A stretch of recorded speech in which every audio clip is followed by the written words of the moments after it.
हरदम बिजी रहती हो जब से चढ़ा न रात। फुर्सत में बोलो ना कब करोगी हमसे बात, कब करोगी हमसे बात, कब करोगी हमसे बात।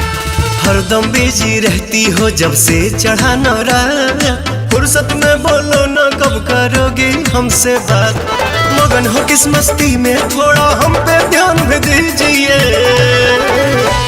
बलम जी नौ दिन नौ रात में डिस्टर्ब न कीजिए।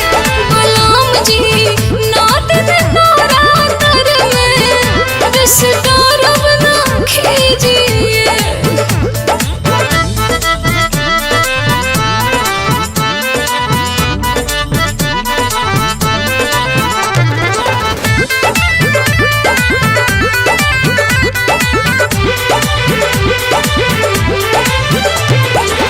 जानता हूँ बेबी देवी माँ की भगतीन हो।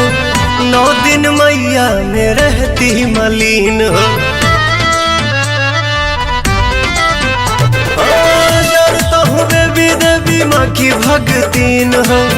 9 दिन मैया में रहती मलीन हो। कलश धराई घरे करो तनी पाठ जी। बारी धूप दिया पिया दी रहो साथ जी। कभी कभी मिल जाए मौका मेरा हाल भी लीजिए। बलम जी 9 दिन 9 रात में डिस्टर्ब न कीजिए। बलम जी 9 दिन 9 रात में डिस्टर्ब न कीजिए।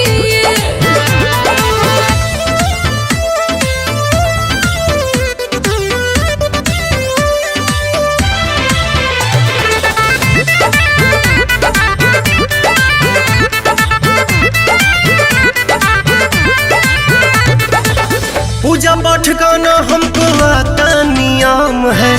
इसीलिए रानी तेरे साथ में ना हम है। पूजा पाठ का ना हमको आता नियम है। इसीलिए रानी तेरे साथ में ना हम है।